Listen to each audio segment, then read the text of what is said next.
أعوذ بالله من الشيطان الرجيم. بسم الله الرحمن الرحيم.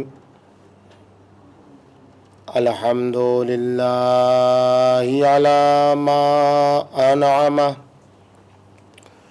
وله الشكر على ما ألهم والثناء بما قدم من عموم نعم ابتداها وثبوغ آلاء أسداها وتمام منن والاها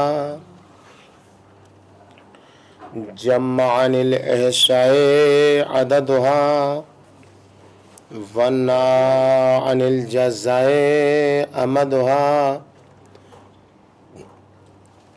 وتفاوت عن الإدراك أبدها والصلاة والسلام والتحية والإكرام على عبده ورسوله وشفيه وخيرته وأمينه على الوحي الذي انتجبه قبل أن أرسله وسماه قبل أن اجتبله واصطفاه قبل أن ابتعثه سيدنا ونبينا وشفيع ذنوبنا مولانا بالقول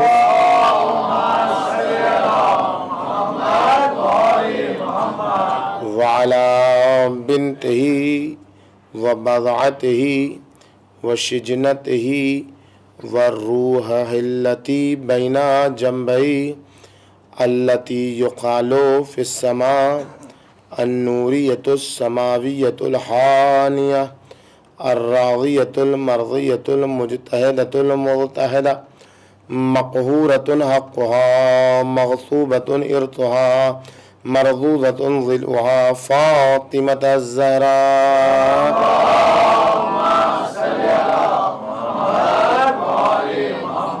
وعلى بعلها وبنيها والسر المستودع فيها لا سيما على بقية الله في الأرضين.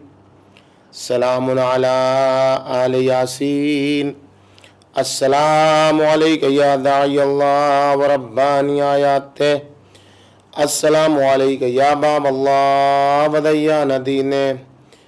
السلام عليك يا خليفة الله وناصر حقه. السلام عليك يا حجة الله ودليل إرادته.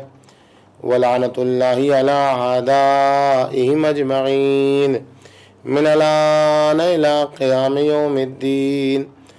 أما بعد فقد قال سبحانه وتعالى في محكم كتابه ومتقن بيانه وقوله الحق فانتظروا إني معكم من المنتظرين. صلوات بجیب محمد.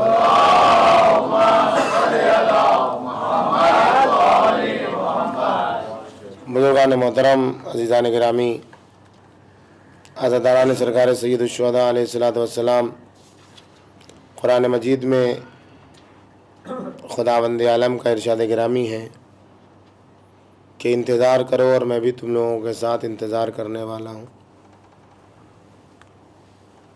جوان انتظار کی علامتوں کے حوالے سے ہماری کل کی گفتگو یہاں تک پہنچی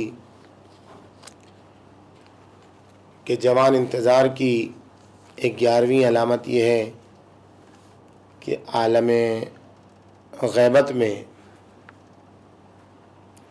ان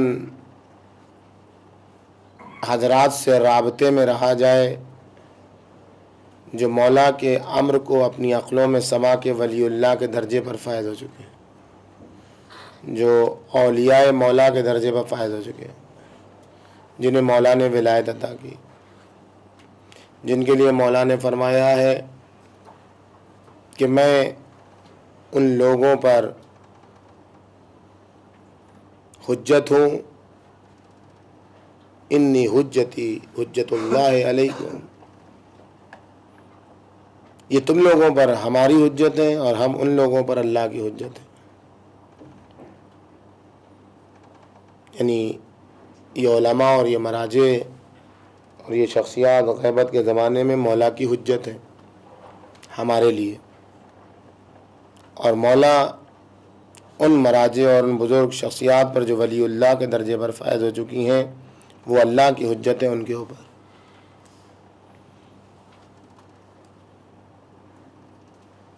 ولایت فقیہ کا مسئلہ اس حد تک اہم ہے کہ یہ حضرات مولا کی حجت ہے۔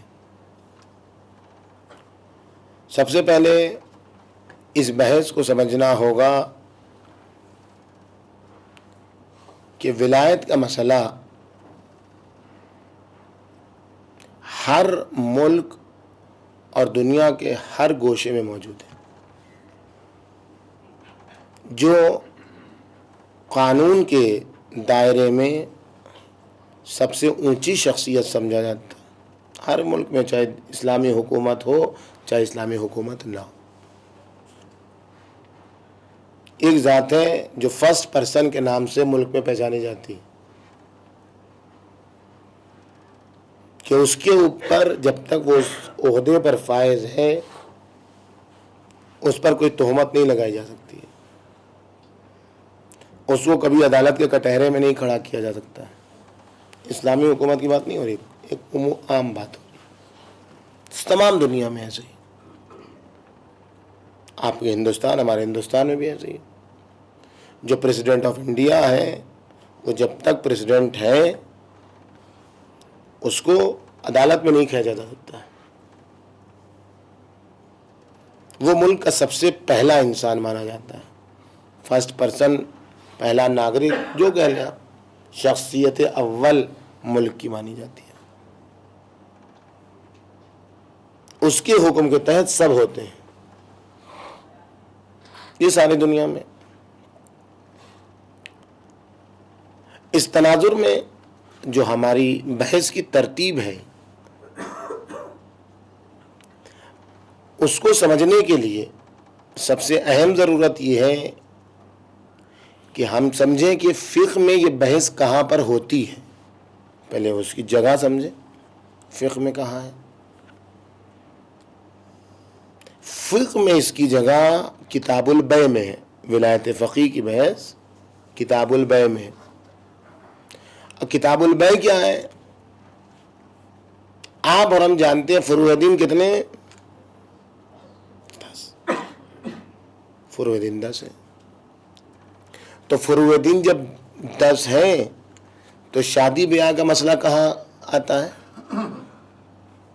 فروع دین تو ہاتھ میں گنے ہوئے ہیں نا آپ کے 10، تو ان 10 میں سے تو کہیں بھی آپ کو شادی بیاہ کا مسئلہ نہیں ہے، نکاح کیسے پڑھایا جائے، مہر کتنی رکھی جائے، یہ تو نہیں ہے 10 میں، تو پھر یہ فقہ کا مسئلہ ہے کہ نہیں ہے مسئلہ فقہ کا۔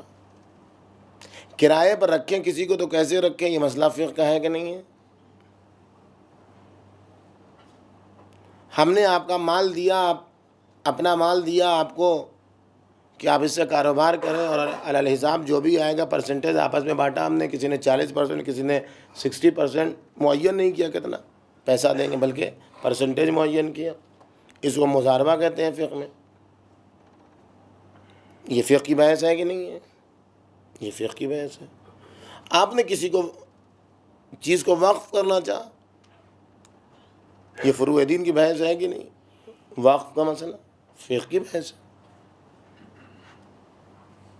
آپ نے بحث طلاق کی طلاق کا مسئلہ فقہ کا مسئلہ ہے یا نہیں ہے؟ تو ان 10 چیزوں میں تو نہیں ہے۔ آپ کوئی مر گیا، اس کی میراث بٹنی ہے، 10 چیزوں میں تو میراث ہے نہیں، تو پھر یہ فقہ کا مسئلہ ہے کہ نہیں؟ فروع دین ہے یا نہیں؟ فروع دین ہے یہ. تو پھر کیا مطلب ہے یہ جو ہم پڑھتے ہیں کہ فروع دین 10 ہیں اور یہ اتنی چیزیں جو ہم نے آپ کو گنوا دی سب فروع دین ہیں, لیکن ان میں سے کوئی ان 10 میں نہیں ہے؟ کیا سبب؟ آپ کو اور ہمیں جو فروع دین بتایا جاتا ہے بچوں کو, اس کا جو بنیادی سبب ہے وہ یہ ہے کہ ہمیں فقط احکامات بتائے جاتے ہیں, احکام بتائے جاتے ہیں. ہماری فقہ 3 حصوں پر منقسم ہوتی ہے اور ان 3 حصوں پر جب تقسیم ہوتی ہے تو اس کے کل 53 ابواب بنتے ہیں. جو تمام کے تمام ابواب فروع دین ہے, 53 ابواب. یہ 53 ابواب باب جو 53 ہیں یہ 3 حصوں میں منقسم ہوتے ہیں. ایک وہ رابطہ ہے انسان کا جو اللہ سے ہے, اس میں دوسرے تو کوئی رابطہ نہیں ہے, اسے کہتے ہیں احکامات, جو 10 ہیں جو آپ کو معلوم ہے. اس کے بعد دوسرا مسئلہ ہے عقود, عقد, جس میں 2 طرف شامل ہوتے ہیں. انسان کا رابطہ سماج سے, عقد کہتے ہیں اسے. 2 لوگ اس میں شامل ہوتے ہیں, ایک بیچنے والا, ایک اسے قبول کرنے والا, ایک دینے والا, ایک لینے والا. یہ ہے عقود. عقود میں جتنی بحثیں آتی ہیں وہ سب فقہ کی بحثیں ہیں. تیسرا معاملہ ایقاع ہے, جس میں 2 طرف نہیں ہے, ایک ہی آدمی کو فیصلہ کرنا ہے. 2 طرف سے معاملہ نہیں ہوتا ہے, ایک ہی طرف سے معاملہ ہوتا ہے. ان 3 اب تقسیمات پر فقہ کی 3 تقسیموں پر یہ 53 ابواب بٹے ہوئے ہیں. عقود میں کیا کیا چیزیں آتی ہیں؟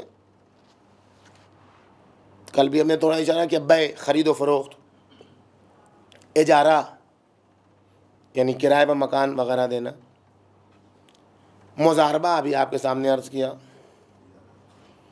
مضاربہ کرنا, مساقات کھیتی باڑی کا معاملہ, پانی پٹانا, شیئر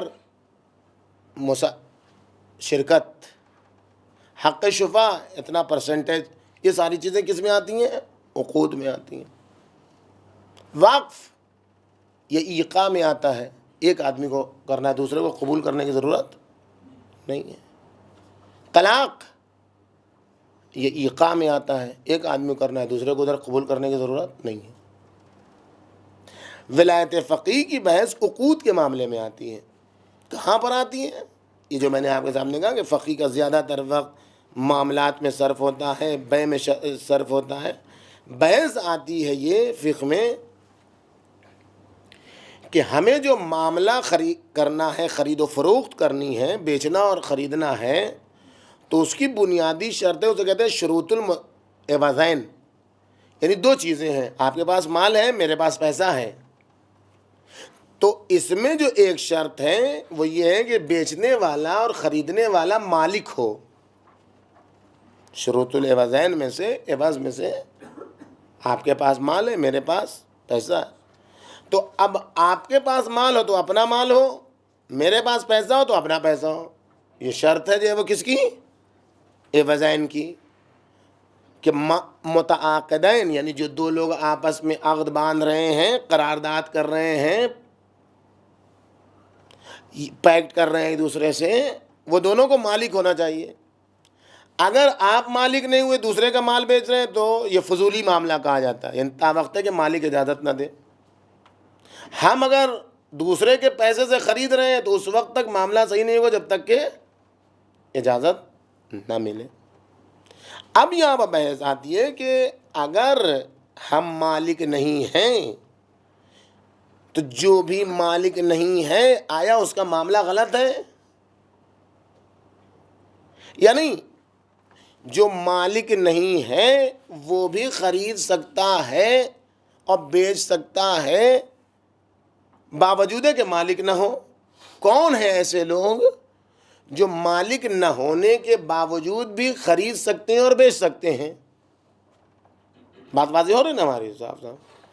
اسے کہتے ہیں یہاں پر وہ کون لوگ ہیں کہ جو مالک نہ ہونے کے باوجود بھی خرید سکتے ہیں اور بیچ سکتے ہیں اور معاملہ صحیح ہے. کہتے ہیں وہ لوگ جو مالک نہیں ہیں اور خرید سکتے ہیں اور بیچ سکتے ہیں اور معاملہ صحیح ہے، وہ ہے کہ جن کو ولایت حاصل ہے. کون ہیں جن کو ولایت حاصل ہے؟ کہا کہ باپ کو ولایت حاصل ہے، چھوٹے بچے کا مال ہے، اس کو کہیں سے میراث سے ملا ہے، کہیں سے ملا ہے، کچھ بھی، باپ کو ولایت حاصل ہے. حتیٰ اگر بچہ راضی نہ بھی ہو تب بھی ابھی بچہ بالغ نہیں ہو تو اس کی طرف سے باپ خرید سکتا ہے، بیچ سکتا ہے. دادا کو ولایت حاصل ہے، خرید سکتا ہے، بیچ سکتا ہے. یہ ساری چیزیں نہ ہو تو کس کو حق ہے کہ جو خرید و فروخت کر سکتا ہے ولو اجازت نہ ہو؟ اگر مصلحت ہے کہتے فقیہ کو اجازت ہے. یہاں سے باب کھلتا ہے ولایت فقیہ کی بحث کا، جس کو شیخ انصاری نے کتاب المقاصد میں یہاں پر بحث شروط المتعاقدین کی بحث میں یہاں پیش کیا ہے. یہ فقہ میں اس کی بحث یہاں ہوتی ہے. اب جب ہم ولایت فقیہ کی بحث کریں گے تو دو طریقے سے بحثیں ہوتی ہیں. ایک تو یہ کہ ہم خود اسی موضوع کے اوپر بحث کرتے ہیں کہ فقیہ کے پاس ولایت ہے کہ نہیں ہے. قرآن کی آیتوں سے دلیل لائی جائیں گی، حدیثوں سے دلیل لائی جائے گی، روایتوں سے دلیل لائی جائے گی، معصومین کے بیانات سے دلیل لائی جائے گی، فقہا کے بیانات سے دلیل لائی جائے گی. یہ ساری چیزیں ہوتی ہیں. یہ طریقہ کارساز نہیں ہے ولایت فقیہ کو ثابت کرنے کے لیے. ممکن ہے کہیں پر سے لوچ آ جائے دلیل میں، ممکن ہے کہیں پریشانی آ جائے دلیل میں. طریقہ بہترین ولایت فقیہ کی بحث کو چھیڑنے کا یہ ہے کہ ہم بحث کی ترتیب اس طریقے سے رکھیں کہ سب سے پہلی بات یہ کہ حکومت ضروری ہے یا نہیں ہے. حکمرانی ایک معاشرے میں، ایک سماج میں حکومت ضروری ہے یا نہیں ہے، یہ ایک مسئلہ. ہر آدمی مانتا ہے کہ حکومت ضروری ہے. یہ ابھی بحث آئے گی انشاءاللہ کہ اصل ضرورت حکومت، آئندہ دنوں میں بحث کریں گے ہم، اس کی بحث ہے. ابھی فرض کرتے ہیں کہ ہر آدمی مانتا ہے کہ حکومت ضروری ہے، حکومت کے بغیر انسان دو قدم بھی نہیں چل سکتا. اب حکومت چاہیے تو کون سی حکومت چاہیے؟ دینی حکومت ضروری ہے یا غیر دینی حکومت ضروری ہے؟ اگر غیر دینی حکومت ضروری ہے تو ہو رہی ہے، ساری دنیا میں غیر دینی حکومتیں چل رہی ہیں. نہیں، ہمیں دینی حکومت چاہیے، انبیاء کی حکومت چاہیے. چاہیے یا نہیں چاہیے؟ چاہیے. اب جب دینی حکومت چاہیے ہے تو اب یہاں بحث دوسری سامنے آتی ہے. ہر انسان یہ چاہتا ہے کہ دین کی حکومت رہے، فطری طور پر یہ ہے. جن کا دین کی طرف رجحان ہے، جو لائق نہیں ہے، جو دین کو مانتے ہیں، وہ دین کی حکومت چاہتے ہیں. اب جب دین کی حکومت کی بحث چھڑتی ہے کہ حکومت دینی ہو تو یہاں سے بحث چھڑتی ہے. دوسرا مسئلہ یہیں سے آتا ہے کہ حکومت کی شکل کیسی ہو. دوسری بحث کس شکل کی حکومت ہو. تیسری بحث یہ آتی ہے کہ اس دینی حکومت کی جو بھی شکل و صورت مانی جائے اس کا حاکم کیسا ہو، اس کے حاکم کی شرائط کیا ہیں، اس کے حاکم کی کوالٹی کیا ہے. جب یہ بحث یہاں چھوڑتی ہے کہ حکومت دینی کے حاکم کی کیا شرطیں ہیں تو یہاں سے ولایت فقیہ کی بحث چھڑتی ہے کہ حاکم دینی کو کیسا ہونا چاہیے، اس کے حدود و اختیارات کیا ہیں، اس کے کتنے دائرے وسیع ہیں، اس کے کتنے دائرے، باؤنڈیشن کیا ہے اس کی، کیا وہ کر سکتا ہے، کیا وہ نہیں کر سکتا ہے. جب ہم اس ترتیب سے چلیں گے تب ہمیں ولایت فقیہ کی بحث میں نتیجہ ملے گا. تو تیسرا مرحلہ ہے ولایت فقیہ کی بحث کا. پہلا مرحلہ ہے کہ حکومت دینی ہونی چاہیے. اس کو ثابت کرنے کے لیے 3-4 چیزوں کو سمجھنا ضروری ہے. پہلے کلمہ ولایت کو سمجھنا ضروری ہے. یہ کلمہ کہاں کہاں استعمال ہوا ہے، کن کن معنی میں استعمال ہوا ہے، کس کس فن میں استعمال ہوا ہے، اور ہر فن اور ہر علم میں اس کے اپنے اپنے معنی ہیں۔ یہ جو بحث ہوتی ہے کہ ولایت فقیہ بالکل لیٹسٹ موضوع ہے، یہ بالکل امام خمینی کا نکالا ہوا شاخسانہ ہے، اس سے پہلے تو اس کا کوئی تصور ہی نہیں تھا، یہ کہنے والوں کی لا علمی کا نتیجہ ہے، نہ جاننے کا نتیجہ ہے۔ آپ کی خدمت میں جب ہم عرض کریں گے تاریخ ولایت فقیہ کی، دینی حکمراں کی، تو آپ کو سمجھ میں آئے گا کہ انبیاء کے زمانے سے، پیغمبر اکرم کے پہلے سے زمانے سے حکومت دینی کا تصور تھا، اور حاکم اسلامی کا تصور تھا، اور حاکم اسلامی کو کیسا ہونا چاہیے اس کا تصور تھا۔ الگ الگ زمانے میں الگ الگ موضوع کے تحت ولایت فقیہ کی بحث ہوئی ہے۔ آج ہمارے زمانے میں یہ بحث فقہ کا موضوع ہے۔ تو سب سے پہلے ہمیں یہ سمجھنا ہے کہ ولایت کہتے کسے ہیں، ولایت کا مصدر کیا ہے، جسے آپ انگلش میں انفلیٹیو کہتے ہیں۔ مصدر کیا ہے ولایت کا؟ کہتے ہیں اگر زبر کے ساتھ پڑھا جائے ولایت، تو اس کا مطلب ہے تصرف کا حق، زعامت کا حق، حکومت کا حق۔ اور اگر زیر سے پڑھا جائے تو اس کا مطلب ہے حکمرانی، تسلط۔ ایک انسان، اسے کہتے ہیں حاصل مصدر۔ مصدر انفلیٹیو وہ ہے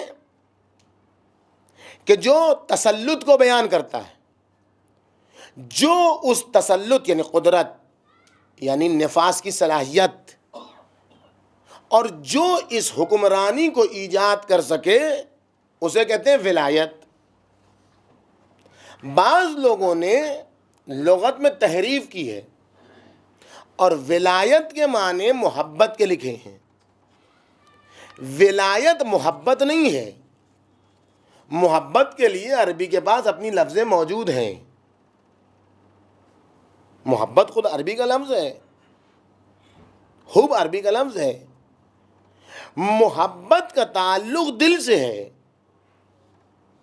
ولایت کا تعلق نظام اور سسٹم سے ہے۔ اسی لیے غدیر میں محبت نہیں بانٹی گئی ہے۔ پیغمبر اکرم محبت پہلے بانٹ چکے تھے، لہموں کا لہمی، دموں کا دمی، حربوں کا حربی، سلموں کا سلمی، یہ سب ہو چکا ہے 23 سالہ زندگی میں۔ پیغمبر اکرم غدیر میں وصایت بھی نہیں بانٹ رہے تھے کہ میرے بعد علی میرے وصی ہوں گے۔ پیغمبر اکرم غدیر خم میں محبت بھی نہیں بانٹ رہے تھے، وصایت بھی نہیں بانٹ رہے تھے، علم بھی نہیں بانٹ رہے تھے کہ علی میرے بعد سب سے بڑے علم والے ہوں گے، معجزہ بھی نہیں بانٹ رہے تھے۔ یہ ساری چیزیں کچھ نہیں بانٹ رہے تھے۔ جتنی چیزیں بانٹ چکے تھے اس کا عملی نفاذ کرنے والا پیش کر رہے تھے۔ عملی طور پر کیسے میری حکومت چلے گی، اس لیے کہ دنیا کو نہ تو علم سے گھبراہٹ ہے، دنیا کو نہ تو وصایت سے گھبراہٹ ہے، دنیا کو نہ تو محبت سے گھبراہٹ ہے، ان سب چیزوں تو تھوڑا گھبراہٹ تھی۔ کفار قریش کو بھی معلوم تھا ان سے بڑا کوئی عالم نہیں، امیر شام کو بھی معلوم تھا کہ ان سے بڑا کوئی عالم نہیں۔ اس نے بھی کہا سرکار امیر کی شہادت کے بعد کہ مات العلم والفقہ بعد وفات علی ابن ابی طالب، علم و فقہ مر گئے علی ابن ابی طالب کی موت کے بعد۔ اس کو بھی اعتراف تھا۔ جو وہاں کھلبلی مچی تھی وہ سسٹم کی کھلبلی تھی کہ یہ وہی کریں گے جو نبی کرتے چلے آئے ہیں، اس پر پریشانی تھی۔ اور پیغمبر اکرم نے جو والمن والا و آدمن آدھا کہا تھا وہ محبت بانٹ کے نہیں کہا تھا، بلکہ یہ آج بھی عرب دنیا میں، ترکیے میں، استنبول میں جب تک عثمانی حکومت تھی، اس وقت جب کسی کو خلیفہ بنا کے بیٹھایا جاتا تھا تو اس کے نیچے یہی لکھا جاتا تھا. جب حاکم بنایا جاتا تھا تو اس کے نیچے یہ آج بھی وہ تحریر موجود ہے. شیعوں میں نہیں, شیعوں کی بات نہیں ہو رہی ہے, عمومی بات ہو رہی ہے, ملت مسلمہ کی بات ہو رہی ہے, عثمانی خلافت کی بات ہو رہی ہے. تو وہ اس کے نیچے وہ لکھتے تھے عالمن اعلیٰ و آدمن آدھا, یہی جملہ وہ لکھتے تھے. یعنی عالمن اعلیٰ و آدمن آدھا کا مطلب دل کی محبت نہیں ہے, بلکہ اس سسٹم پر اپنے سر کو جھکا دینے کا نام ہے. بات واضح ہو رہی ہے؟ اس سسٹم پر اپنے آپ کو, اپنے سر کو جھکا دینے کا نام ہے, جو پیغمبر اکرم نے غدیر میں پیش کیا. بنابراین ولایت نام ہے کس چیز کا؟ زعامت کا. ولایت نام ہے کس چیز کا؟ سسٹم کے نافذ کرنے والے کا, جو حکمرانی کرے. اب بحث یہ, جب لغوی بحث آپ کے سامنے آ گئی تو اب آپ دیکھیں لغت میں کیا کہتا ہے. اقرب الموارد مسیحی کی لکھی ہوئی لغت ہے. وہ کیا کہتا ہے؟ کہتا ہے کہ ولایت کے معنی عربی میں وہی ہیں جو قدسیت کے معنی مسیحیت میں ہیں. نظام چلانے والا, سسٹم چلانے والے کا جو معنی مسیحیت میں ہے وہی عربی میں ولایت کے معنی ہے. اب یہ لفظ ولایت کہاں کہاں کیسے کیسے استعمال ہوا؟ مختلف علم میں یہ لفظ استعمال ہوا ہے. ایک وقت ولایت عرفان میں بولی جاتی ہے, ایک وقت ولایت علم کلام میں بولی جاتی ہے, ایک وقت ولایت فقہ میں بولی جاتی ہے. ولایت جو علم عرفان میں ہے وہ 3 ولایت ہیں. اللہ کی ولایت, فرشتوں کی ولایت اور انسان کی ولایت. انسان کی ولایت جو ہے وہ اس مرحلے کو کہتے ہیں کہ جب انسان بندے سے خدا تک پہنچے, من الخلق الی الحق. ولایت نام ہے عرفان میں کس چیز کا؟ انسان بندے سے خدا تک پہنچے, بندے کی مدد کے ذریعے سے اور ان تمام چیزوں کے ذریعے سے خدا تک پہنچے. اب جو یہ خدا تک پہنچ رہا ہے تو اب سب کو بھول جائے, فنا ہو جائے ذات باری میں, اور اس فنا کے بحر زخار سے ہوتا ہوا بقا کی طرف جائے, جس کو کہتے ہیں بقا بعد الفنا. فانی ہونے کے بعد اسے بقا ملے, اپنے آپ کو بھلا دے, اپنا وجود کچھ بھی نہ رہے, اس درجے تک پہنچ جائے کہ مظہر اسماء الہی بن جائے, مظہر صفات الہی بن جائے, مظہر اسماء حسنہ بن جائے, مظہر صفات علیہ بن جائے. تو ایسے شخص کو کہتے ہیں ولی اللہ عرفان میں.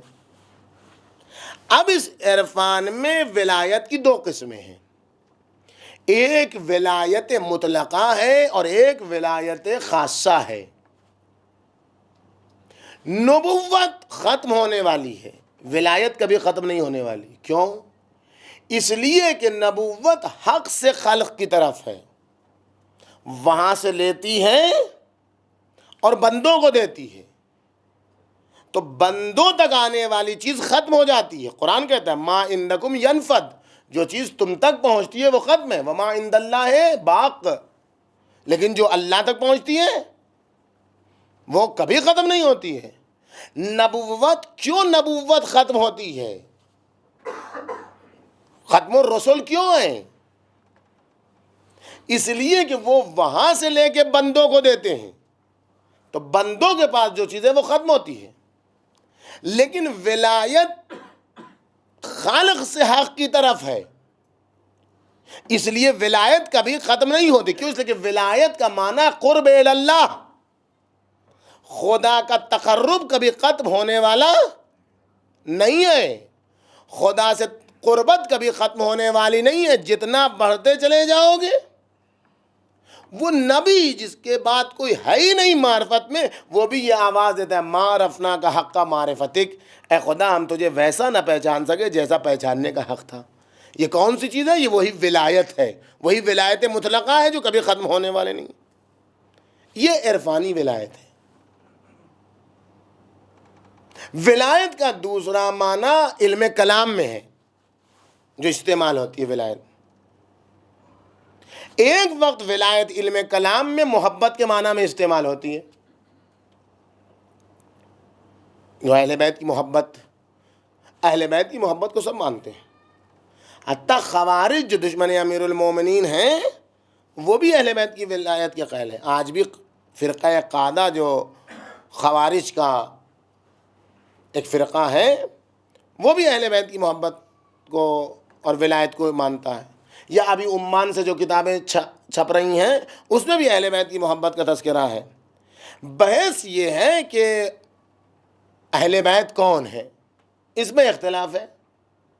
ہم جن کو کہتے ہیں ان کو وہ بھی اہل بیت مانتے ہیں، ایسا نہیں ہے۔ ہم جن کے اہل بیت ہونے کے قائل ہیں وہ قدر مشترک ہیں۔ بحث یہ کہ ازواج اہل بیت میں ہے یا نہیں۔ ہمارے پاس نص ہے، دلیل ہے کہ نہیں ہے اہل بیت میں سے، خارج کیا ہے پیغمبر اکرم نے۔ بہرحال تو محبت ایک معنی ولایت کے علم کلام میں محبت کے، دوسرا معنی علم کلام میں ولایت کا امامت ہے۔ یہ وہ امامت شان نبوت ہے، نبوت کی شان ہے، نبی نہیں ہے امام، شان نبوت ہے۔ اس میں نبوت کے تمام مناصب کو انجام دینے کی صلاحیت ہے، الا وہی نہیں آتی اس پر۔ نبوت کی شان کیا کیا ہے؟ نبوت کی ایک شان یہ ہے کہ وہی لے اور لوگوں تک پہنچائے۔ نبی کی دوسری شان یہ ہے کہ وحی کو واضح کرے، توضیح پیش کرے، تبیین وحی، بیان وحی، تشریح وحی، تفسیر وحی۔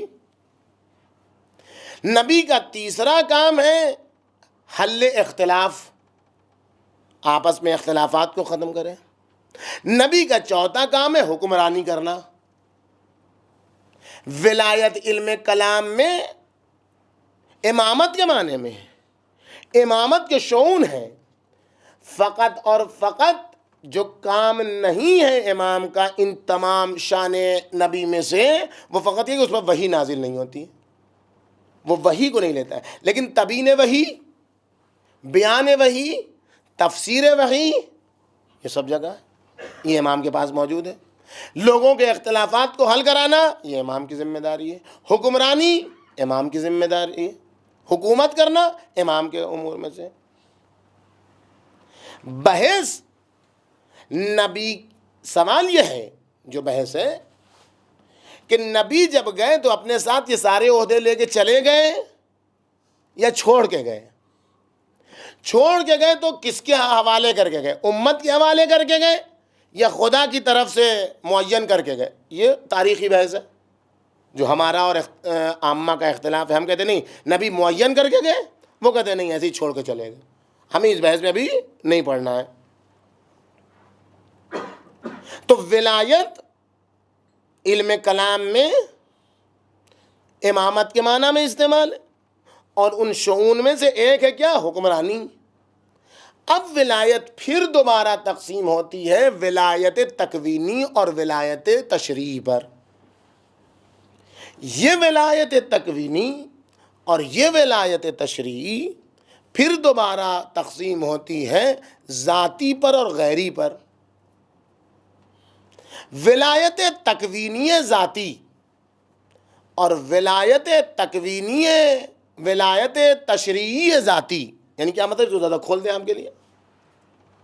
ولایت کا معنی آپ ابھی سمجھیے، زعامت، حکمرانی، تسلط۔ تکوینی یعنی فطری، نیچر پر ولایت، زمین کو پلٹ دینا، آسمان کو دگرگوں کر دینا، سیاروں و ثوابت کی ذمہ داری سنبھالے رہنا، یہ ساری بہتے ہوئے دریا کی روانی کو کبھی روک دینا، کبھی سمیٹ لینا، کبھی چلتے رہنے دینا، یہ ساری چیزیں کیا ہے؟ تکوینی ولایت ہے۔ آگ کا کام ہے جلانا، تکوینی ولایت یہ ہے کہ آگ نہ جلائے. عنکبوت مکڑی کا جالا اتنا سست ہے کہ اسے کوئی نہیں، اس کے ذریعے سے کوئی محفوظ نہیں رہ سکتا ہے. لیکن اگر خدا کا تکوینی ارادہ ہو جائے کہ کسی کو بچانا ہے تو یہی مکڑی کے جالے سے اپنے نبی کو بچا لیتا ہے. یہ کیا ہے؟ ولایت تکوینی ذاتی ہے جو خدا بند عالم کے پاس ہے، اسے کسی انکار نہیں.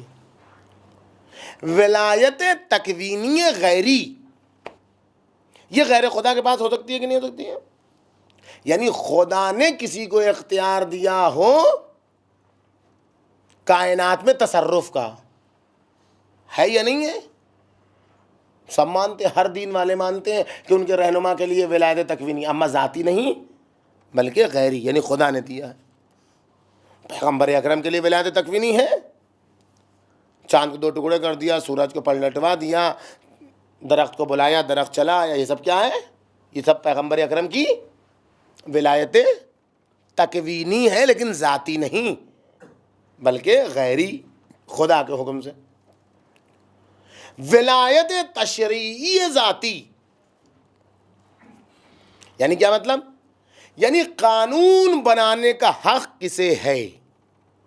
قانون کون بنائے گا؟ ذاتی طور پر نظام چلنے کے لیے، سسٹم چلنے کے لیے قانون کون بنائے گا؟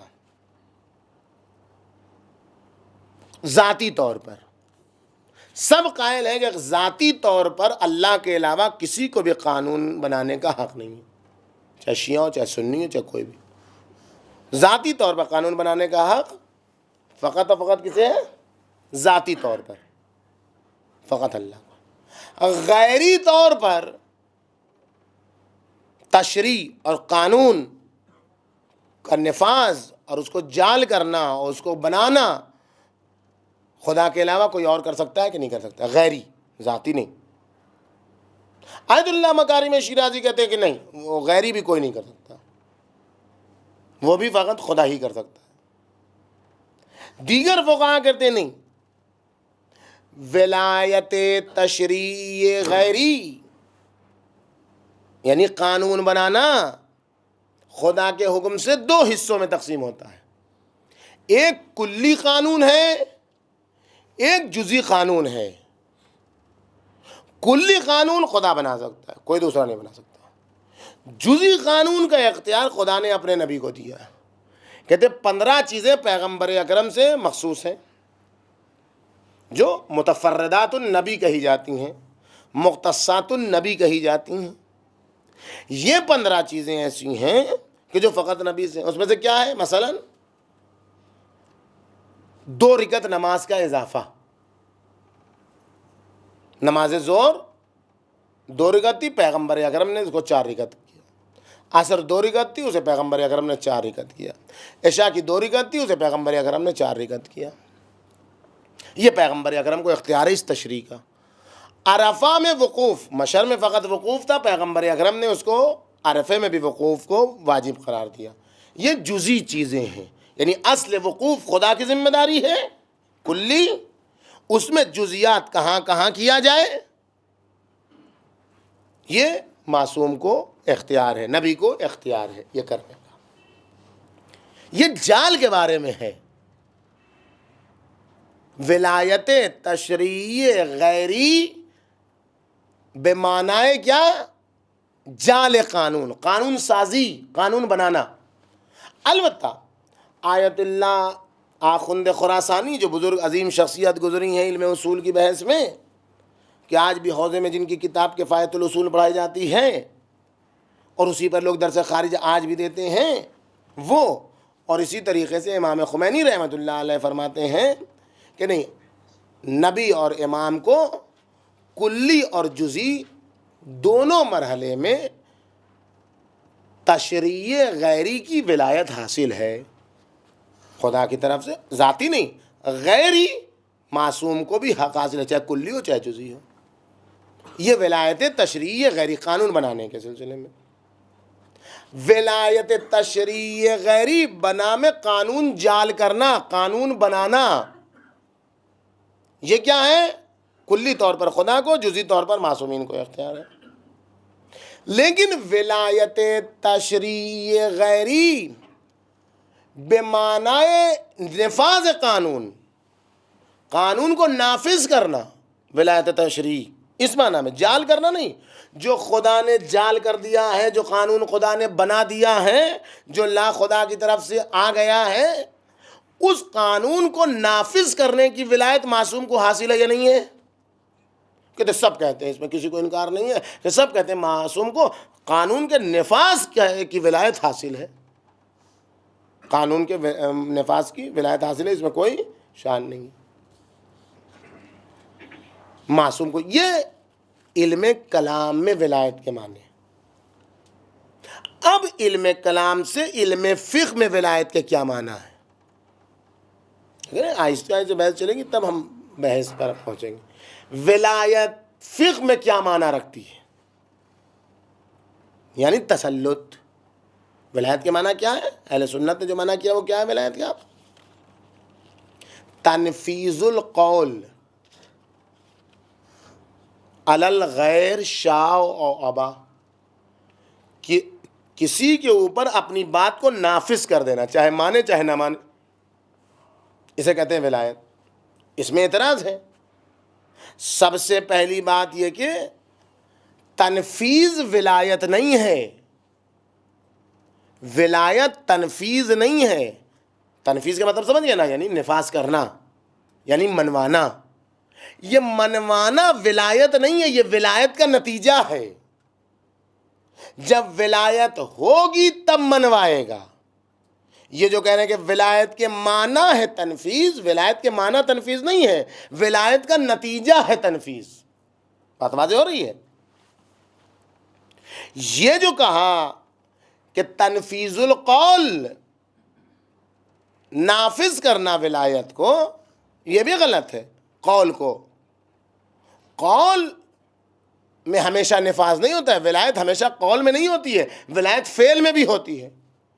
جب باپ اپنی بیٹی کو شوہر کے حوالے کرتا ہے تو یہ فعلی ولایت دیتا ہے، اپنی ولایت منتقل کرتا ہے شوہر کے اوپر، عملی طور پر، فعلی طور پر، نہ کہ زبانی طور پر. اس تعریف کا تیسرا اعتراض یہ ہے کہ یہ دوسروں پر ہے، اپنی ولایت کے سلسلے میں گفتگو ہی نہیں ہے. لہذا ولایت کا معنی تنفیذ نہیں ہے، ولایت کے معنی تسلط ہے. تسلط قدرت کے معنی میں نہیں ہے. تسلط کے معنی قدرت کے نہیں ہے. کیوں؟ قدرت اور تسلط میں کیا فرق ہے؟ قدرت ممکن ہے ہو لیکن تسلط نہیں ہے. عبد، غلام قدرت رکھتا ہے نہیں رکھتا ہے؟ دوڑ سکتا ہے، دھوپ سکتا ہے، سامان اٹھا سکتا ہے، لیکن وہ کوئی بھی کام کرے اس کو تسلط حاصل نہیں ہے. وہ جو بھی کام کرے گا اس کا. غلام جائے بازار میں دن بھر کام کر کے پیسہ لے کے، کس کا ہوگا؟ کس کا ہوگا پیسہ؟ مالک کا ہوگا. قدرت سے اپنی کیا لیکن اس کا کچھ ہے ہی نہیں. پس قدرت اور تسلط میں فرق ہے.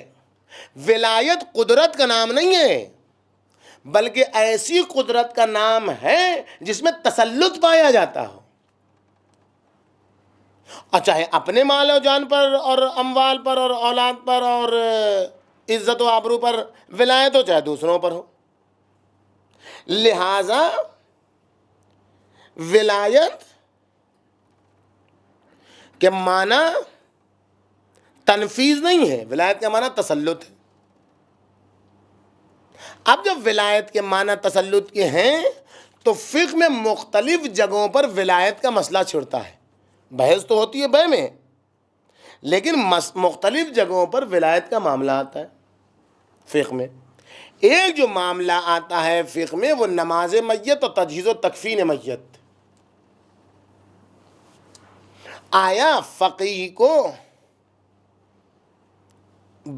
ولایت نماز جنازہ اور تجہیز و تکفین میت میں کس کی ولایت ہے؟ آیا وارث ولایت رکھتا ہے؟ یا والی اگر اجازت نہ بھی دے وارث تب بھی کچھ لوگ ایسے ہیں جو وہ کام انجام دے سکتے ہیں. کسی کے گھر میں موت ہو گئی, وہ کہتا ہے ہم 6 مہینے تک اپنے گھر میں میت کو رکھیں گے, کوئی کچھ کر نہیں سکتا ہے. ہم میت کو ایسے ہی تمام چیزیں شرائط کے ساتھ نہیں ایسے ہی رکھیں گے. یہاں پر کس کی ولایت ہے؟ کہا حاکم شرع کو ولایت حاصل ہے, بغیر اجازت کے وارث کے میت کی تجہیز و تکفین کرائیں, میت پر نماز پڑھوائیں اور اس کے بعد اس کو دفن کروائیں. یہاں وارث راضی نہیں ہے, پھر بھی حاکم شرع کو اختیار ہے مولا کی طرف سے. دوسرا مرحلہ ولایت کا جہاں آتا ہے وصیت. جو وصیت جس نے کی ہے وہ وصیت کرنے والا تو مر ہی گیا, جس کے لیے وصیت کی تھی, جس کو اپنا وصی بنایا تھا وہ بھی مر گیا. کس کو ولایت حاصل ہے اس میت کے امور کی وصیت کو انجام دینے کی؟ یعنی وصی انجام ہی نہیں دے رہا ہے اس کی وصیت کو.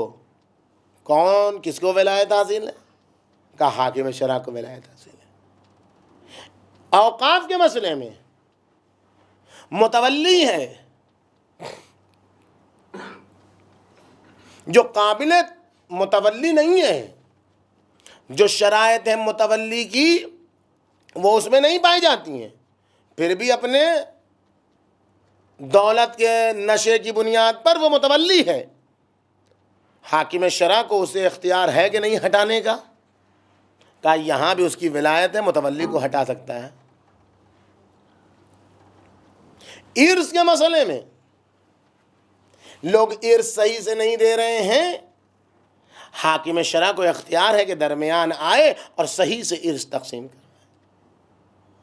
قصاص کے مسئلے میں کسی نے کسی کو قتل کر دیا جان بوجھ کے, اس میں ولایت کی بحث آتی ہے. اب میں نے آپ کے سامنے عرض کیا کہ ولایت فقیہ کی ولایت جو فقہ میں ہے وہ ان 3 چیزوں میں, ہم نے شروع میں کیا کہا کہ فقہ 3 ابواب پر تقسیم ہوتے ہیں, کہا نا. کون کون ہے وہ؟ کون کون ہے؟ ایقاع, عقد اور احکام.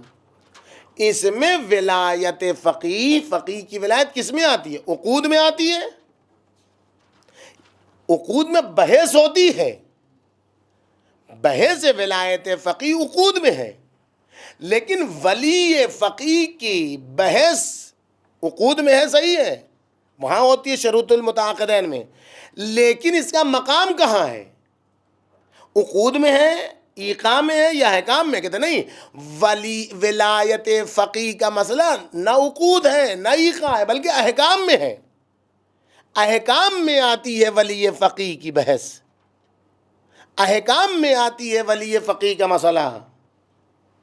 لہذا جو یتیم پر ولایت رکھتا ہو, جو یتیم پر ولایت رکھتا ہو, یہ تو مسلم الثبوت ولایت ہے یتیم کی, دادا یتیم کی ولایت رکھتا ہے پوتے پر. یہ جو یتیم کی ولایت ہے اگر کہ عقود میں سے ہے تو اس یتیم کا راضی ہونا شرط ہے, لیکن عقود میں تو نہیں. اسی لیے کہتے ہیں بچہ راضی نہ ہو تب بھی ولی ہے. ولایت جو حکومتی مرحلے میں یا دیگر مراحل میں ولایت ہے اس کا تعلق نہ عقود سے, بحث ہوتی ہے عقود میں کون ہے جو لاوارث جس کا کوئی مالک نہ ہو اس کا ولی بنے, وہ وہاں بحث ہوتی ہے, لیکن اصل جو ولایت کی بحث ہے وہ احکام میں شامل ہوتی ہے. لہذا ولی کو کسی سے اجازت لینے کی ضرورت نہیں ہے, شریعت نے اس کو ولی بنایا ہے, لہذا جس پر ولی بنایا ہے اس کا راضی ہونا ضروری نہیں ہے. ولایت کی بحث فقہ میں 4 چیزوں پر موکول ہے. پہلی بحث کس نے ولی بنایا, جائل ولایت, ولی کس نے بنایا. دوسری بحث ولی, جو ولی بنا ہے جس کو ولایت حاصل ہے. تیسری بحث جس کے اوپر ولی بنایا گیا, مولا علیہ یا مولیون علیہ, جس کے اوپر ولی بنایا گیا ہے. چوتھی بحث حدود ولایت کیا ہے, اختیارات ولایت کیا ہیں، یہ ساری چیزیں کیا ہیں، یہ ساری بحث فقہ میں ولایت کے موضوع پر ہوتی ہے۔ اب یہ ولایت جو فقہ میں ہے، جو 4 اس کے ارکان ہیں، جائل ولایت، ولی بنانے والا اور خود ولی اور جس کے اوپر ولی بنایا ہے، اور اس ولی کے اختیارات کیا ہیں، یہ پھر 2 حصوں میں تقسیم ہوتی ہے۔ ایک ولایت عامہ ہے اور ایک ولایت خاصہ ہے۔ ولایت عامہ کسے کہتے ہیں اور ولایت خاصہ کسے کہتے ہیں؟ ولایت عامہ یعنی ایک فرد کی ولایت سب کے اوپر، ولایت خاصہ یعنی ایک فرد کی چند لوگوں پر ولایت۔ ولایت عامہ اور ولایت خاصہ کا مطلب یہ نہیں ہے کہ جو ولی عام ہے وہ جو چاہے کرے، اور جو ولی خاص ہے وہ بس محدود چیزیں انجام دے سکتا ہے، یہ نہیں مطلب ہے ولایت عامہ اور ولایت خاصہ کا، بلکہ افراد بعض کے معین ہیں ولایت کے، بعض کے افراد معین نہیں ہیں۔ جو ولایت عامہ والا قدرت رکھتا ہے وہی ولایت خاصہ والا بھی قدرت رکھتا ہے، لیکن ولایت عامہ عام طور پر سب کے لیے ہے، ولایت خاصہ ان کے لیے جن کے لیے اس کو ولی بنایا گیا ہے۔ باپ کی ولایت بچے کے اوپر ایسی نہیں کہ باپ ایک معین کام ہے وہی کر سکتا ہے، اس کے علاوہ بچے کے ساتھ نہیں۔ باپ کی ولایت اپنے بچے کے اوپر عام ہے جب تک اس کی ولایت باقی ہے۔ جو متولی ہے وقف کا، ولایت اس کے اوپر پوری ہے وقف کی، جو بھی وقف کے قانون ہیں، جو بھی وقف کی چیزیں ہیں۔ لیکن جو ولی عام ہے جیسے وزیر اوقاف اسلامی حکومت میں، جو متولی ہے ایک وقف کا، وہ فقط ایک وقف کو دیکھے گا، جو بھی ولایت ہے وہ ایک وقت میں صرف کرے گا۔ جو تمام اوقاف کا ولی ہے وہ تمام اوقاف کے اوپر عمومیت ہے اس کو حاصل، ایک خاص چیز میں اس کو یہ نہیں ہے۔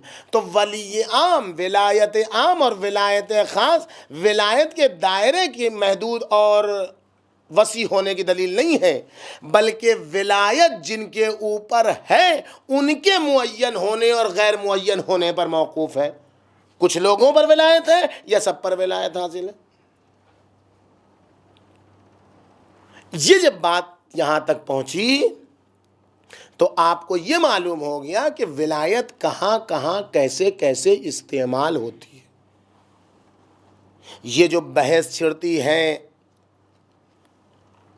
کہ ولایت کے یہ معنی ہے اور ولایت کے وہ معنی ہے، عام طور پر بحث کو گنجلک اس لیے کر دیا جاتا ہے کہ کبھی ہم ولایت کی بحث کرتے ہیں تو عرفان میں چلے جاتے ہیں، کبھی ہم ولایت کی بحث کرتے ہیں تو علم کلام میں چلے جاتے ہیں، کبھی ہم ولایت کی بحث کرتے ہیں تو فقہ میں آ جاتے ہیں۔ تو پریشانی ہوتی ہے ولایت کا معنی کرنے میں۔ جب آپ کسی سے بحث کیجئے ولایت فقیہ کے موضوع پر تو اس کو سمجھائیے۔ ابھی ہم آئندہ آپ کی خدمت میں عرض کریں گے کہ ولایت فقیہ کے موضوع پر مختلف جہات سے بحث ہو سکتی ہے۔ سامنے والا جب آپ سے ولایت فقیہ پر بحث کرے تو اسے کہیں کس اعتبار سے تم بحث کر رہے ہو؟ عرفان کے حوالے سے بحث کر رہے ہو تو کچھ اور معنی ہیں ولایت کے، علم کلام کے حوالے سے بحث کر رہے ہو اور معنی ہے ولایت کے، فقہ کے حوالے سے ولایت کی بحث کر رہے ہو کچھ اور معنی ہے ولایت کی۔ پہلے معین کرو کس موضوع کے تحت بات کرنی ہے، اس کے بعد معاملہ آگے بڑھے گا کہ کیسے تم سے گفتگو کی جائے۔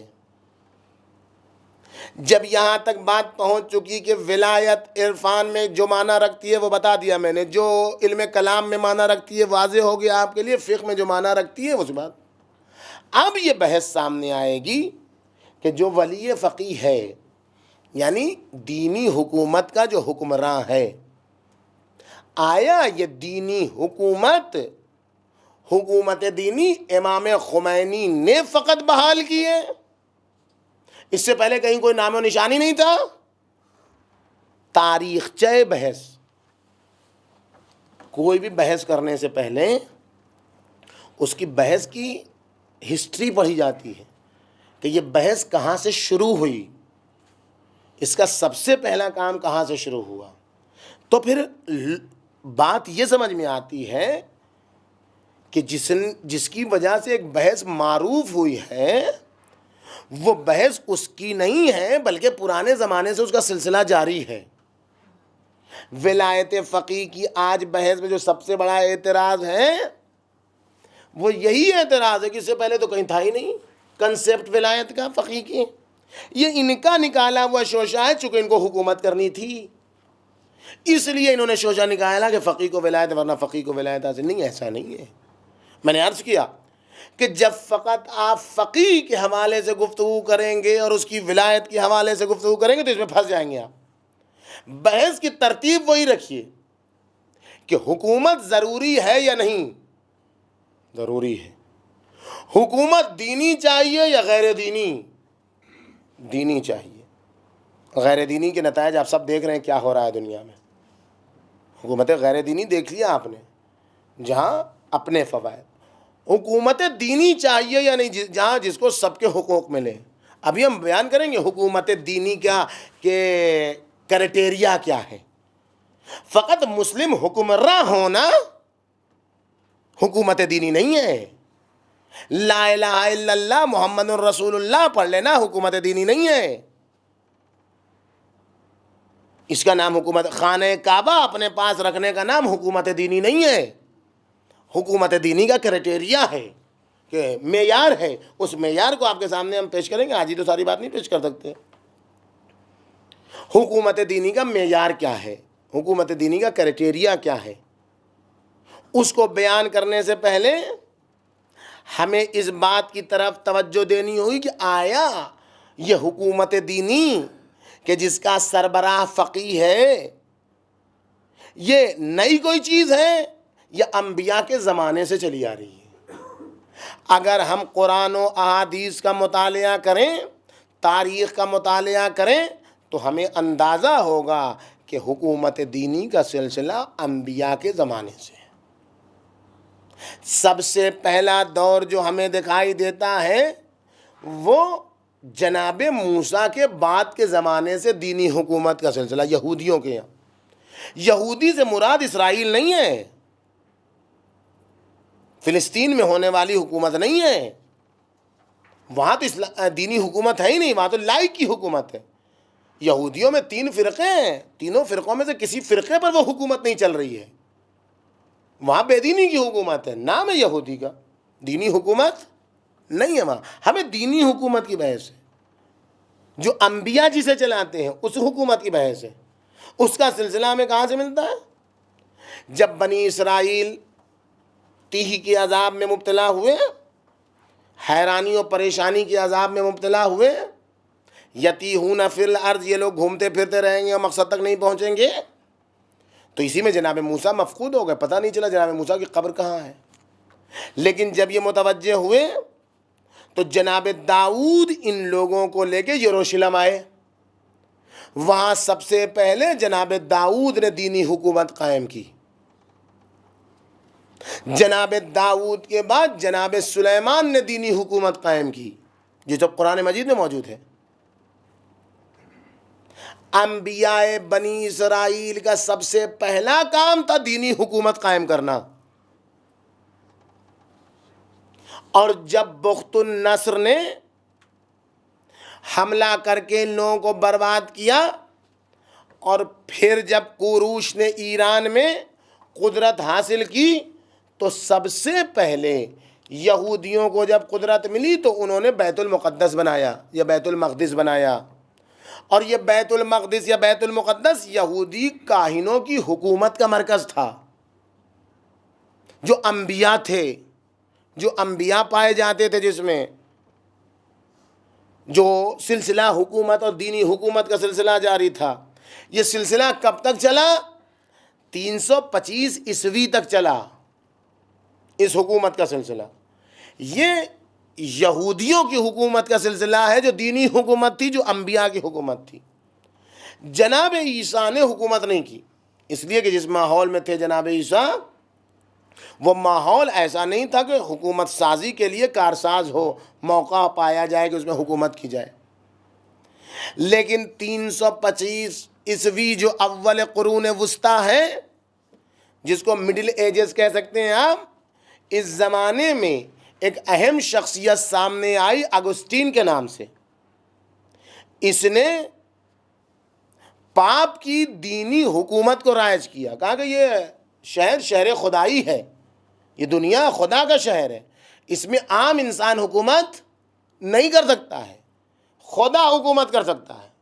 اور چونکہ خدا آ کے حکومت نہیں کر سکتا ہے، اس لیے خدا کے جانشین حکومت کریں گے. اور خدا کے جانشین جو حکومت کریں گے تو وہ وہی پوپ ہے، وہ وہی اسقف ہے، وہ وہی رہبر ہے عیسائیوں کا. اس نے یہ سلسلہ پیش کیا. یہ سلسلہ 12ویں صدی عیسوی تک چلتا رہا کہ ایگڈیناس آیا 12ویں صدی عیسوی میں. اس نے دوسرا نظریہ پیش کیا.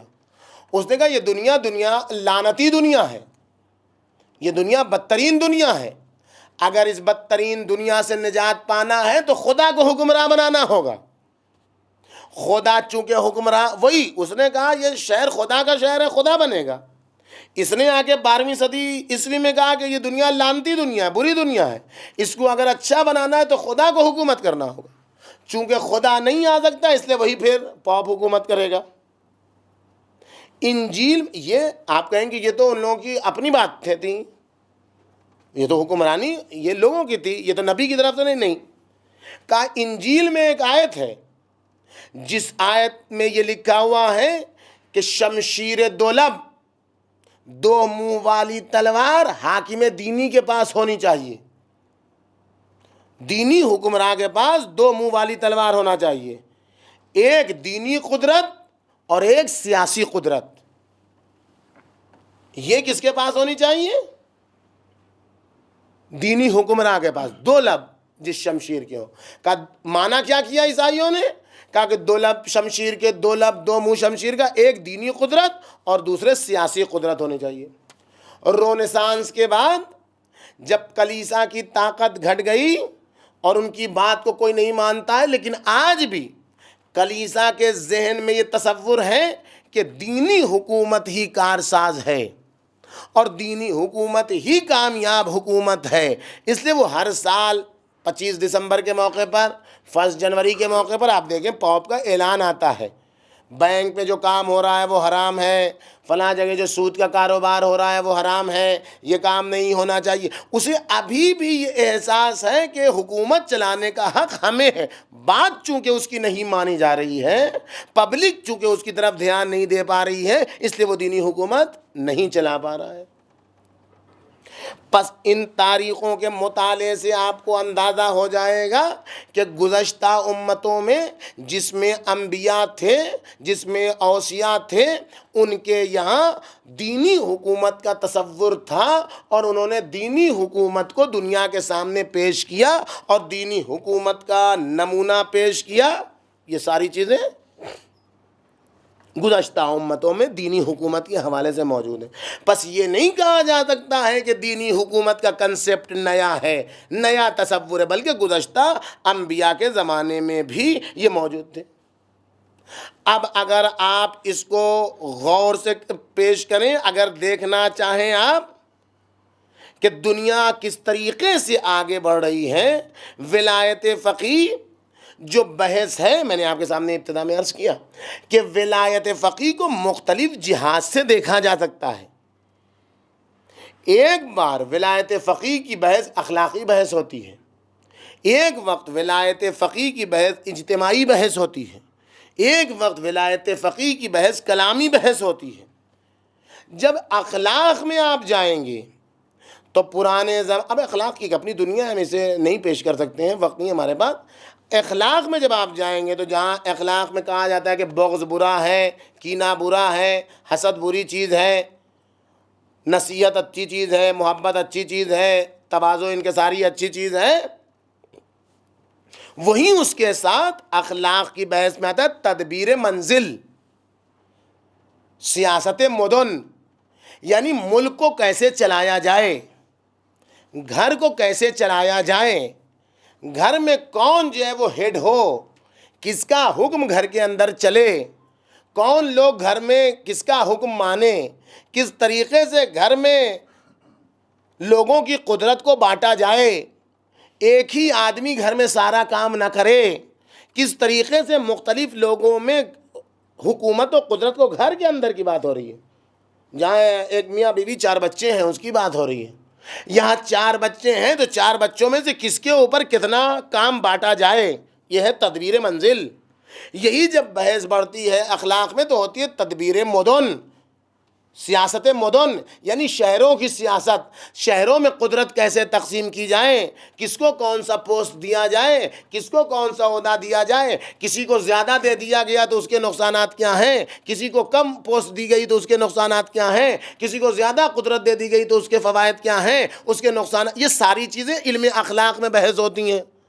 لہذا پرانے زمانے میں اگر آپ دیکھنا چاہتے ہیں کہ علم اخلاق میں کون سی بحث ہوئی ہے تو آپ آداب الملوک ایک کتاب ہے جو علم اخلاق کی کتاب کہی جاتی ہے، خواجہ نصیر الدین طوسی کی کتاب اخلاق ناصری کہی جاتی ہے جس میں یہ سارے مسائل موجود ہیں۔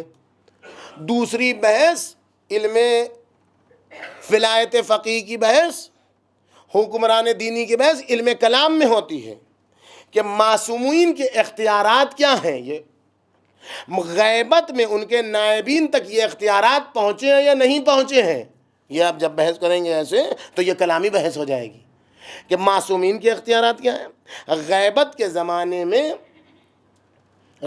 زمانے میں ان کے نائبین تک یہ اختیارات پہنچے ہیں کہ نہیں پہنچے ہیں، امام کے اختیارات کیا کیا ہیں اور کون سے اختیارات پہنچے ہیں فقیہ تک، ولایت مطلقہ اور اطاعت مطلقہ میں تلازم ہے کہ نہیں ہے، یہ جو کہا جاتا ہے کہ ولایت مطلقہ ہے، تمام چیزوں میں ولایت ہے، تو آیا ولایت جس طریقے سے مطلق بتائی جا رہی ہے فقیہ کی، اطاعت بھی ویسے ہی ہے جیسے معصوم کی اطاعت ہے، تلازم ہے کہ تلازم نہیں، یہ بحثیں جب ہوں گی تو یہ بحث جو ہے وہ کلامی بحث ہو جائے گی ولایت فقیہ کی۔ اجتماعی بحث میں جب آپ آئیں گے ولایت فقیہ کی تو یونیورسٹی میں علوم سیاسی، علوم اجتماعی کے زیر نظر بحث ہوتی ہے، سیاسی علوم کی بحث، پالیٹکس کی بحث، اجتماعی علوم کے زیر سایہ یونیورسٹی میں بحث ہوتی ہے، وہ فیکلٹی جو اجتماعی امور کی ہوتی ہے اس میں سیاست کی بحثیں ہوتی ہیں۔ 3-4 صدیوں پہلے تک ابتدا میں جنگ اور صلح قدرت حکومت کے ہاتھ میں ہوتی تھی، لیکن 300-400 سال پہلے حکومت اور قدرت کا معنی بدل گیا ہے، جو یونیورسٹی میں آیا ہے، جو دانشگاہوں میں آیا ہے، وہ معنی بدل گیا ہے۔ اگر یہ نئے والے معنی کو آپ استعمال کرتے ہیں جو ابھی یونیورسٹیوں میں چل رہا ہے تو پھر ولایت فقیہ کا دوسرا معنی ہو جائے گا، اس میں تبدیلی آ جائے گی، وہ علوم اجتماعی کی بحث آئے گی۔ ایک اور معنی ہے فلسفہ سیاست، ایک مرتبہ سیاست ہے، کس کو کون سا عہدہ دیا جائے، اس کی کیا صلاحیت ہے، یہ کیسے چلا سکتا ہے شہر کو، کون میونسپلٹی کا ہو، کون اس کا ہو، کون اس کا ہو، یہ الگ الگ صلاحیتوں کی بنیاد پر دیا جاتا ہے۔ ایک وقت یہ بحث ہوتی ہے کیسا ہونا چاہیے تو ایسا دیا جائے، اسے کہتے ہیں فلسفہ سیاست۔ یہ سیاست نہیں ہے، جہاں بحث ہو کیسا ہونا چاہیے، اس کے اوپر جب بحث ہوتی ہے تو ہوتی ہے جو ہے وہ بحث فلسفہ سیاست کی۔ ولی فقیہ کی بحث کو اگر ایک اعتبار سے آپ فلسفہ سیاست میں بھی لا سکتے ہیں، سیاست کی فلسفی کیا ہے، یعنی دینی حکمراں کو کیسا ہونا چاہیے، اس کی کیا صلاحیتیں ہونی چاہیے، اس کی کیا ایبلٹی ہونی چاہیے، اس کی کیا کوالٹیز ہونی چاہیے، فلسفہ سیاست میں بحث آ جائے گی۔ بس بنابراین آج جو بحث قدیم زمانے میں حکومت دینی کی بحث علم اخلاق میں ہوتی تھی، یونیورسٹی میں بحث ولایت فقیہ کی علوم سیاست اور علوم اجتماعی کے نظریے سے ہوتی ہے۔ حوزہ علمیہ میں آج سے 40-50 سال سے یہ حکومت دینی کی بحث ولایت فقیہ کے زیر نظر ہو رہی ہے، فقہ میں بحث ہو رہی ہے۔ اس 40-50 سال سے پہلے یہ ولایت فقیہ کی بحث کلامی بحثوں میں ہوتی تھی۔ یہ اتنی تفریق کرنے کا مطلب کیا ہے ہمارا؟ یہ جو کہا جاتا ہے کہ ولایت فقیہ نئی بحث ہے، یہ جو کہا جاتا ہے کہ ولایت فقیہ بالکل نیا ایشو ہے، یہ پہلے نہیں تھا، یہ لا علمی کا نتیجہ ہے۔ قدیم زمانے سے ولایت فقیہ کی بحث چل رہی ہے، دینی حکمراں کی بحث چل رہی ہے، قدیم زمانے میں علم اخلاق میں اس کی بحث ہوتی تھی، پھر اس کے بعد علم کلام میں اس کی بحث شروع ہوئی، پھر اس کے بعد آ کے فقہ میں اس کی بحث شروع ہوئی۔ بس یہ نہیں کہ جگہ بدلی ہے بحث کرنے کی، موضوع بدلا ہے بحث کرنے کا۔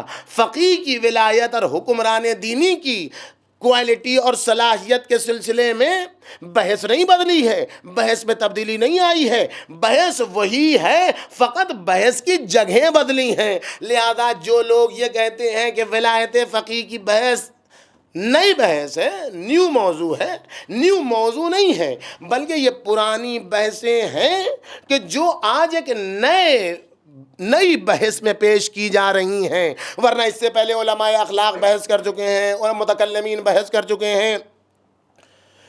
اجتماعی علوم کے زیر نظر یونیورسٹیز میں اس کی بحث ہو رہی ہے، اس وقت فقہا کی نگاہ میں علم فقہ میں بحث ہو رہی ہے۔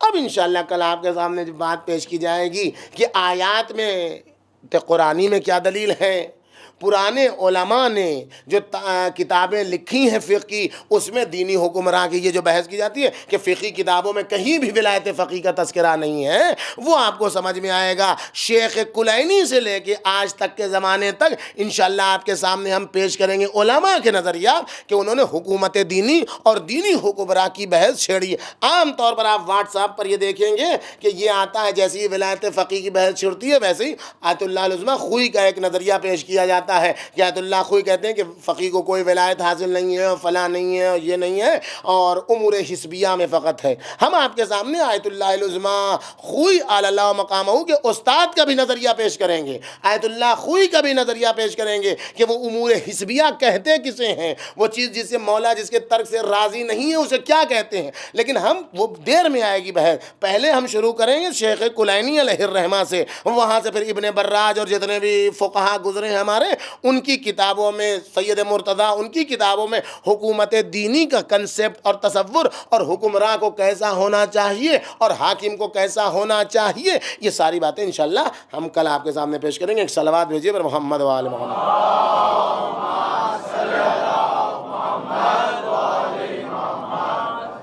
یہ دینی حکومت ہے جو مکتب اہل بیت کو بچائے ہوئے، یہ فقہا کی زعامت ہے جو آج تک تشیع کو بچائے ہوئے ہیں۔ یہ دشمن ہے کہ جو پروپیگنڈے کرتا ہے فقہا کا، ہم سمجھتے ہیں کہ سب سے زیادہ ہم ماتم کرنے والے ہیں، سب سے بڑے مولائی ہم ہی ماتم کرتے ہیں۔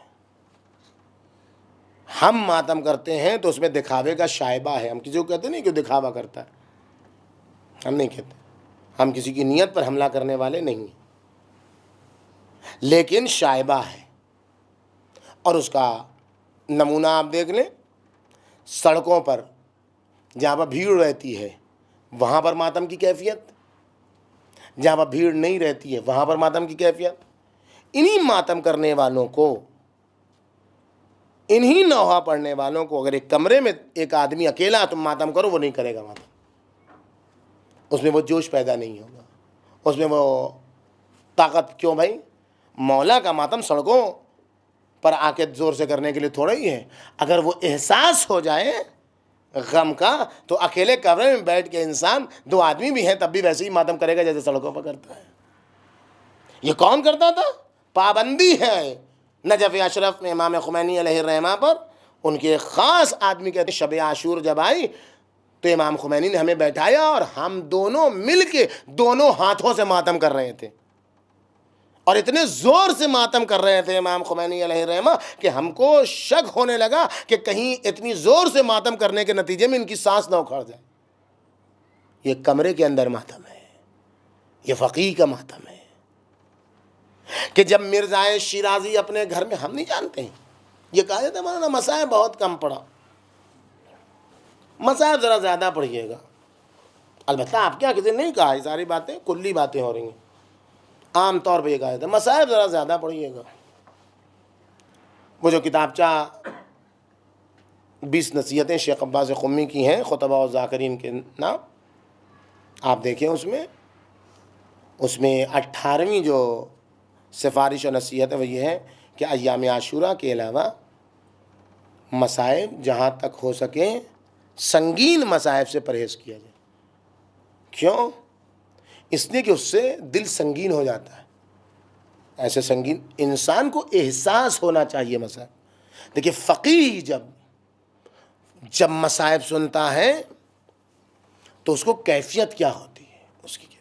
ہم جب مصائب سنتے ہیں پورا مصائب ہو جاتا ہے, ہماری آنکھوں سے آنسو بھی نہیں آتا ہے. ہم پھر متمنی رہتے ہیں کہ پھر ایک ڈے الٹے مصائب کی اور پھر پڑھی جائے. مصائب ایسے ہیں معصومین کے کہ معصوم جب مصائب کسی کا, جب اولاد ابوالفضل عباس کو دیکھتے تھے تو آنسو کا یارہ نہیں رہتا تھا, ضبط کا یارہ نہیں رہتا تھا, بے چین ہو کے رونے لگتے تھے. اور اس وقت تک خاموش نہیں ہوتے تھے جب تک وہ سامنے سے گزر نہیں جاتا تھا. بیٹھے بیٹھے روتے تھے, پانی دیکھ کے روتے تھے. یہ معصوم کا گریہ. جس کو احساس ہے وہ ایسے روتا ہے. اس کے لیے ضروری نہیں ہے کہ ساری باتیں کھول کھول کے پیش کی جائیں. وہ تو معصوم تھے, انہوں نے تو کربلا دیکھی تھی تو پانی دیکھ کے روتے تھے. جب منہال نے پوچھ لیا تو انہوں نے کیا کہا کہ یعقوب کے ایک بیٹے تھے. اور جب منہال نے پلٹ کے کہہ دیا کہ شہادت تو آپ کے گھر کی میراث ہے تو تڑپ گئے, کیا ماں بہنوں کا بے مخنہ و چادر ہونا بھی ہماری میراث ہے؟ وہ تو معصوم تھے نا, انہوں نے سب کچھ دیکھا تھا. ہم ان کے جیسے تو ہو نہیں سکتے, لیکن فقیہ کیسے آنسو بہاتا ہے جو معصوم کی نوکری لے کر, ان کے گھر کی جھاڑو دے کر جسے ولایت حاصل ہوتی ہے مکتب اہل بیت کی ترویج کی, وہ کیسا ہوتا ہے. مرزا شیرازی وہی تمباکو نوشی کی حرمت کا فتویٰ دینے, دیکھیں فقیہ ہے یہ, اس نے اپنی ولایت استعمال کی تھی نا, کیسا فقیہ ہے یہ. گھر میں مجلس ہو رہی ہے, خطیب منبر پر آیا ہے اور اس کے بعد ایک جملہ اس نے کہا, وردت زینب علی ابن زیاد منکرتن. زینب کبریٰ ابن زیاد کے دربار میں وارد ہوئی معمولی لباس پہن کر. وہ اتنا کہنا تھا. اب جو خطیب آگے بڑھنے لگا مرزا شیرازی نے روک دیا, اے خطیب ذرا مصائب کو روک دے, پہلے زینب کبریٰ کے اسی مصیبت کے جملے کا حق ادا ہونے دے, اسی پر آنسو بہانے دے کہ زینب کبریٰ سلام اللہ علیہا ابن زیاد کے دربار میں معمولی لباس پہن کے ناشناس طریقے سے, ناشنا طریقے سے وارد ہوئی. اس کا حق ادا ہونے دے, اس کو سمجھنے دے. زینب کون ہے؟ جب بابا کے روزے پر, نانا کے روزے پر جاتی ہے تو مولا علی کا حکم ہے کہ شب کے سناٹے میں زینب کو لے کے جاؤ روزے رسول تک. زینب کبریٰ کے لیے حکم ہے دائنی طرف تم رہو, بائیں طرف تم رہو. حسین دیکھو جب جانا تو روزے رسول کی شمع بجھا دینا تاکہ کوئی زینب کبریٰ کی قامت نہ دیکھ سکے. زینب کبریٰ جب 36 ہجری میں علی ابن ابی طالب کی حکومت کے زمانے میں کوفے میں وارد ہوتی ہیں تو ایک بار حسن مجتبیٰ بھیجتے ہیں, بابا شام کا وقت ہے, کیا وارد ہو جائیں, ابھی دن ہے, کیا وارد ہو جائیں کوفے میں؟ کہا نہیں ابھی نہیں وارد ہو, رات کا اندھیرا آنے دو. علی کی بیٹی ہے, نبی کی نواسی ہے, فاطمہ کی جائی ہے, اسے سب کے اندھیرے میں لانا تاکہ نامحرموں کا مجمع نہ. اے میرے اللہ فریاد ہے فریاد. ایسی زینب کبریٰ نے کیسے برداشت کیا؟ 11ویں کو قافلہ دروازے کوفہ پر پہنچا. ابن زیاد سے پوچھا گیا کیا وارد کوفہ ہو جائے؟ کہا نہیں, دن کا وقت آنے دو, نامحرموں کا مجمع ہو, علی کی بیٹی بے مخنہ ہو, چادر ہو, اس وقت لے کے بازار کوفہ میں داخل ہونا. ارے کیسے زینب نے برداشت کیا کہ نامحرموں کا مجمع, علی کی جائی, نامحرم آپس میں ارے خرمے پھینک رہے ہیں. تڑپ کے زینب کہہ رہی ہے ارے صدقہ ہم پر حرام ہے, ہم نبی کی بیٹی, ہم علی کی جائی.